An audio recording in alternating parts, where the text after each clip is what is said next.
শুভ সকাল বন্ধুরা, আশা করি ভালো আছো, সুস্থ আছো। আমরাও ভালো আছি। সকাল সকাল রান্না বসিয়ে দিয়েছি আর রান্নাঘর থেকে ব্লগটা শুরু করছি।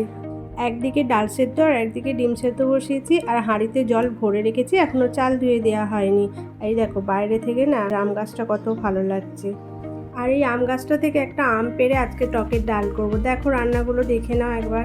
এই যে টকের ডাল, পাট শাক ভাজা, উচ্ছে ভাজা, পটল ভাজা, ডিমের কারি করেছি। ডালটা বেশি হয়ে গেছে বলে একটা অন্য বাটিতে ঢেলে নিয়েছি। আর এই দেখো হাঁড়িতে গরম ভাত, ঢাকাটা খুলতেই পারা যাচ্ছে না।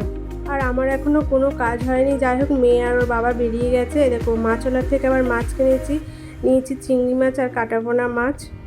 চলো চিংড়ি মাছটা বেছে নিই এবং মাছগুলো ধুয়ে পরিষ্কার করে ফ্রিজে ঢুকিয়ে রাখি। অন্যদিন রান্নাঘরের হাফ কাজ হয়ে যায়, আজকে কোনো কাজই হয়নি এখনও।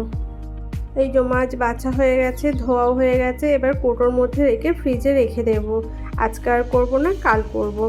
আর কোনো কাজ তোমাদেরকে দেখানো হয়নি। আমার ঘর গোছানোও হয়ে গেছে এবং মোছাও হয়ে গেছে। রান্নাঘরটাও আমার মোছা এবং পরিষ্কার করা হয়ে গেছে। আর রান্নাঘরের দরজা বন্ধ করে রাখতে হয়, একটা বিড়াল এত উৎপাত করে। আর এই যে গ্যাসটা আমি ঢাকা দিয়ে রেখে দিয়েছি, জানোই আমি গ্যাস ঢাকা দিয়ে রাখি। আর বেসিন পরিষ্কারও হয়ে গেছে। চলো এবার আবার ঘরে যাব। যেহেতু স্নানের পর আর ছাদে জামা কাপড় দেওয়া হয় না, সব রেলিংয়ের মধ্যেই শুকোতে দেওয়া হয়, তাই এই রেলিংয়ের জামা কাপড়গুলো গুছিয়ে নিই। চলো। আর এই দেখো ঘরে আমরা এখন যেহেতু তিনজনই এই ঘরটায় শুই, এসি আছে বলে এই ঘরে আমরা এখন তিনজনই এই ঘরটায় শুই। চলো বিছানাপত্রগুলো গুছিয়ে নিই। দেখো সব এলোমেলো হয়ে আছে।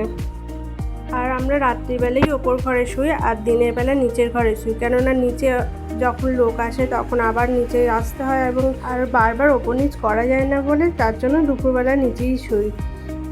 আর এই ঘরটা গোছানো হয়ে গেল। আর পাশের ঘরটাতেও একটুখানি গুছিয়ে নিলাম। তবে পাশের ঘরটা খুব একটা গোছাইনি, সামনাসামনি যেগুলো ছিল সেগুলোই একটুখানি গুছিয়ে রাখলাম। আর একটা মশারি কাচা হয়েছিল, মশারিটা না অনেক দিন ধরে কাচা কিন্তু পড়েই আছে, ওটাকে আর বাস্কর মধ্যে ঢোকানো হচ্ছে না, তাই বাস্কটাকে খুলে ওর মধ্যে সব ভরে রাখলাম। আর এই ঘরে কাজ করছি, তাও দেখো পাখা চালিয়ে, এত গরম, পুরো ঘেমে স্নান করে যাচ্ছি। আর আমার মেয়ে দেখো কানের দুলগুলো কোথায় খুলে রেখেছে, পরে আর ওইগুলোকে খুঁজে পাবে না, তখন কোথায় কোথায় করে চেঁচাবে। এই যে গুছিয়ে নিচ্ছি, গোছানো হয়েই গেছে। এমনি ঘরটা খুব একটা গোছানো হয়নি, বললাম না যে সামনাসামনি যেগুলো আছে সেগুলো। এই দেখো আমার হাল ঠিক এইরকম। চলো স্নান করে নিই। স্নান করা হয়ে গেছে, দেখো পুজো দেওয়াও হয়ে গেছে, কিন্তু এখনও আমি চুল আঁচড়াচ্ছি বা মুখে ক্রিম মাখিনি। স্নান করে উঠলে না বেশি গরম লাগে, একটুখানি বসি তারপরে চুল আঁচড়াবো। সন্ধেবেলা যেহেতু ওর বাবা বাড়ি এসেছে, তাই আমরা সন্ধেবেলা মুড়ি খাই। আর আজকে চপ নিয়ে আসিনি, তাই একটু আলুর বড়া করে নিচ্ছি। আমরা তো আলুর বড়া বলি, তোমরা কি বলো একটু কমেন্টে জানিও। আর মেয়ে যেহেতু এইসব খায় না, তাই ও ফিশ ফ্রাই খাচ্ছে। আর আমরা এই দেখো মুড়ি মেখে নিচ্ছি আর আলুর বড়ার সাথে গরম গরম চা খাওয়ার পর মিস্ত্রি দাদারা এসেছিলো। এই দেখো আমাদের বাইরের গেটটা লাগিয়ে দিয়ে গেছে, আর বাইরে বেরোনো যাচ্ছে না। তাহলে আমার ভিডিওটা এটুকুনি। বেশি বেশি শেয়ার করো, লাইক করো, আমার চ্যানেলটিকে সাবস্ক্রাইব করো। দেখা হবে একটা নতুন ভিডিওর সাথে। ততক্ষণে সুস্থ থেকো এবং ভালো থেকো।